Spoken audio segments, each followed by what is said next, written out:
नमस्कार, मैं हूं दीपक मुनि और आप हैं मेरे साथ है टीवी पर। तो इजराइल और ईरान के बीच अब मामला गहराना शुरू हो चुका है। कल के इजराइल के एयर स्ट्राइक में ईरान के टॉप कमांडर्स और साइंटिस्ट मारे गए थे। ईरान ने इस अटैक का बदला तुरंत लिया। ऑपरेशन ट्रू प्रॉमिस 3 में ईरान ने इजराइल पर 100 के करीब बैलिस्टिक मिसाइल फायर किए, जो कंपैरेटिवली लास्ट टाइम से कम थे। लास्ट टाइम पिछले अक्टूबर में ईरान ने ट्रू प्रॉमिस 2 में 200 के ऊपर बैलिस्टिक मिसाइल फायर किए थे। पर सरप्राइजिंगली इस बार इजराइल को नुकसान ज्यादा हुआ है। इजराइल की इकोनॉमिक कैपिटल टेल अवीव पर ईरानियन मिसाइल्स डायरेक्ट हिट करते हुए दिखाई दे रही हैं। ये सब देखते हुए ये कहा जा सकता है कि इजराइल का डिफेंस सिस्टम सर्टेनली ओवरवेल्म्ड हुआ है। पॉसिबिलिटी है कि ईरान ने कुछ हाइपरसोनिक मिसाइल्स का यूज किया है, जो इजराइल के एयर डिफेंस सिस्टम को ब्रीच करते हुए जमीन पर हिट हुई है। देखिए, एयर डिफेंस सिस्टम चाहे इजराइल का हो, इंडिया का हो या रशिया का हो, अगर उसकी कैपेसिटी से ज्यादा प्रोजेक्टाइल्स उस पर फायर किए जाते हैं तो डेफिनेटली वो ओवरवेल्म्ड हो जाएगा। इजराइल का एयर डिफेंस सिस्टम ऑलरेडी बहुत ज्यादा स्ट्रॉन्ग है। Combination of iron dome, arrow 3, David sling और पेट्रॉइट मिलकर एक मजबूत डिफेंस सिस्टम इजराइल को प्रोवाइड करते हैं। और इस बार तो इनका डिफेंस सिस्टम में एक और एडिशन हुआ था, जो है यूएस का थाद मिसाइल एयर डिफेंस सिस्टम। इसके बाद भी अगर ईरान इजराइल को हिट करने में कामयाब हुआ है तो सर्टेनली हाइपरसोनिक मिसाइल्स का यूज किया गया है। अच्छा, इसके अलावा ईरान ने इस बार मिसाइल लॉन्च करने के लिए अपनी सबमरीन्स का भी यूज किया है। तो एक बेहतर और प्लान तरीके से ईरान ने इस बार ऑपरेशन ट्रू प्रॉमिस 3 को एग्जीक्यूट किया है, जिसका इम्पैक्ट इजराइल की स्ट्रीट्स पर दिखाई दे रहा है। नुकसान की बात की जाए तो अपेरेंटली अभी ईरान का नुकसान हुआ ज्यादा दिखता है। टॉप कमांडर्स गए, न्यूक्लियर फैसिलिटीज हिट हुई, इधर इजराइल में भी डैमेज हुआ है। तेहरान टाइम्स के अकॉर्डिंग ईरान ने इजराइल के करीब 10 से 12 स्ट्रेटेजिक मिलिट्री और स्पाई लोकेशंस को टारगेट किया है। और सबसे बड़ा क्लेम यह है कि ईरान ने इजराइल के F-35 को हिट किया है। एक पायलट भी इनके कब्जे में है। ईरान का ये क्लेम है कि इन्होंने अपने main indigenous air defence system Bavar 373 से कारनामा करके दिखाया है। और अगर ये बात सही है तो ये वाकई में बहुत बड़ी बात है, क्योंकि F-35 इजराइल के साथ साथ यूएस का भी मेन फाइटर जेट।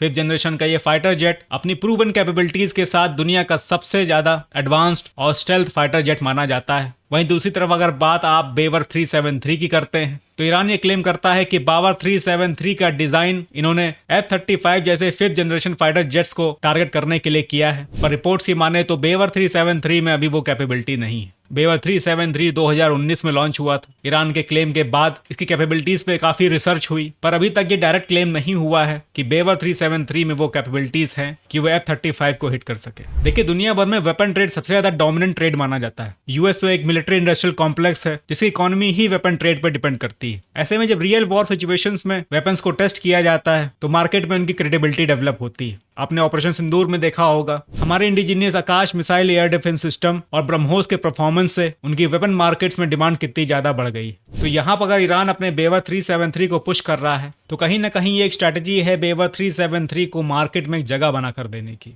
एक और इंपॉर्टेंट न्यूज सामने निकल के आ रही है। इजराइल ईरान के कॉन्फ्लिक्ट में पाकिस्तान का रोल बहुत ज्यादा सस्पिशियस अपीयर हो रहा है। कुछ ओपन सोर्सेस से ये न्यूज लीक हुई है कि पाकिस्तान का फील्ड मार्शल आसिम मुनीर पिछले महीने जब ईरान विजिट पर था तो इसने ईरान के army chief general Mohammad Bagheri को एक रिस्ट वॉच गिफ्ट की थी। बताया जा रहा है कि इस घड़ी में एक ट्रांसमीटर था जिसको ट्रेस करते हुए इजराइल ने कल प्रिसीजन एयर स्ट्राइक्स में बघेरी को मार गिराया। इसके अलावा ये न्यूज भी वायरल हो रही है कि पाकिस्तान के स्पाई प्लेन्स ईरान बॉर्डर पर इंटेलिजेंस गैदर कर रहे हैं और ये इंटेलिजेंस यूएस के थ्रू इजराइल तक पहुंचाई जा रही। देखिए, भले ही ये एक वॉर प्रोपेगेंडा हो, पर पाकिस्तान की इमेज ऐसी है कि इस बात को सिरे से खारिज नहीं किया जा सकता। जिस तरह से ऑपरेशन सिंदूर के बाद यूएस ने पाकिस्तान को खिलाना पिलाना शुरू किया है और आसिम मुनीर को क्लेम मास्टर डोनाल्ड ट्रंप ने अपने बर्थडे कम आर्मी डे सेलिब्रेशन में इन्वाइट किया है, ये पूरी की पूरी टाइमलाइन पाकिस्तान को शक के घेरे में लाकर खड़ा कर देती है। तो कुछ कहा नहीं जा सकता। पाकिस्तान भाड़े का वो टट्टू है जो अमेरिका के लिए बहुत लंबे समय से गंदे काम करता आया है। ये इस्लामिक ब्रदरहुड जैसी फिलॉसफीज पे बिलीव नहीं करते। इनके लिए इनका मजहब ही डॉलर है। खैर, इधर यूएस लगातार ईरान इजराइल कॉन्फ्लिक्ट में अपने रोल को डिनाई कर रहा है, पर साथ ही डोनाल्ड ट्रंप का ये कहना है कि अभी भी वक्त है, ईरान को यूएस के साथ न्यूक्लियर डील कर लेनी चाहिए। ईरान का कहना है कि इजराइल के हमले के बाद किसी भी बातचीत का कोई मतलब नहीं निकलता। कल संडे को ये मीटिंग ओमान में शेड्यूल्ड है। ईरान ने इस मीटिंग में अभी तक अपना कोई स्टैंड क्लियर नहीं किया है। लेट्स सी क्या डेवलपमेंट होते हैं। तो सर्टेनली अब मामला हाथ से निकलता चला जा रहा है। ये वॉर जो अभी तक प्रॉक्सीज लड़ रहे थे, ये अब डायरेक्ट ईरान और इजराइल के बीच शुरू हो चुका है। नेतन्याहू ने ऑफिशियल वीडियो मैसेज में एक हिंट और दिया था। ये बात सिर्फ ईरान को न्यूक्लियर वेपन बनाने से रोकने की नहीं है, बल्कि ईरान में तख्ता पलट करने की भी है। तो ये सिलसिला जो भी शुरू हुआ है बहुत आगे तक जाएगा। खैर, जो भी है, जैसा भी होगा, मैं लगातार आपको वीडियो से अपडेट करता रहूंगा। तो मिलते हैं फिर अगली वीडियो में। तब तक के लिए जय हिंद।